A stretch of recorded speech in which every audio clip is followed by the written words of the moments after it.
This is the divide. You cross 9th Street, you'd feel like you're in a very different place. That's when you get into the West End, which the stereotype is, it's the blackest, most violent part of the city of Louisville.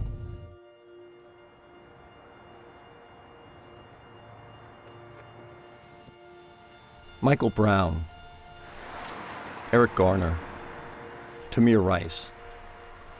Their deaths have reignited a debate about race and police accountability across the country. More than a decade ago, Louisville had its own series of deadly police shootings. Among them, Desmond Rudolph. He told me at age 12, he said, I know how I'm gonna die, and I'm not scared to die. I said, Desmond, how you gonna die? He said, the police gonna kill me. Sherry Rudolph's son, Desmond, started stealing cars when he was in middle school. In May of 1999, the 18-year-old was fleeing from police in a stolen truck through this West End alley. Although he was unarmed, 2 police officers fired 22 rounds at him. In self-defense, they said. He bled in the casket. The day he died, they charged him with attempt murder. And then they said deceased dismissed. A few months later, when a grand jury decided not to indict the officers, the city remained calm. But the following March, the police department awarded medals of honor to the 2 officers for their conduct during the incident. You know, not only were they not punished, they were rewarded.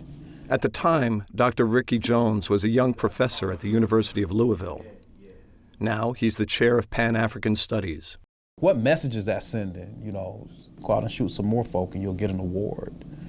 You know, that was the feeling in the community. In response to the outcry, the mayor fired the police chief. Hundreds of police officers flooded the streets to protest the firing. Tensions rose between the predominantly white police force and the black community in the West End. Black residents also took to the streets in protest. This was a march against police brutality that was going to be led by Jesse Jackson and some of the most prominent ministers in the city of Louisville. But even within the African American community, there was discord. Dr. Jones challenged religious leaders about the direction of the movement. I said to him, like, look, this march is a lie. This march is being led by people who care nothing about these issues. And you got to understand that. The funny thing was, they eventually called the cops in to throw us out.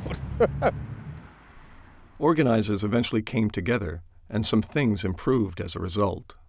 The biggest change to my thinking was the hiring of Robert White as police chief. He was the first African American chief. I mean, he really was about community and explaining decisions, explaining his position. Sadiqa Reynolds is head of community building for the mayor of Louisville. I also think there were a group of minority police officers who came together to say, this is our community, and we wear 2 hats, right? So we are police officers, and then we go home at night and we take this uniform off, and we are who we are. And so how do we help build bridges in our community? And I think you have to have that. And see, you can't do that in Ferguson because they don't have them. He came out of his house. Sherry Rudolph says that the police changed their behavior. They don't kill no more. They just stop. It's like it started and then it stopped.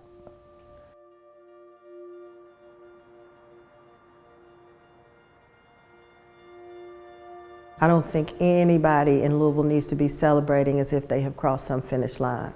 Okay, that has not happened. We have got to work on minority recruitment of officers. We have got to work on relationship building, and we do that. I have a PhD. If I get stopped by the police as a black man, I'm very, very careful in how I interact with them. And you know, you talk to some of these brothers out here that don't have the same standing and don't go to work looking like this, hey, it's a coin toss sometimes.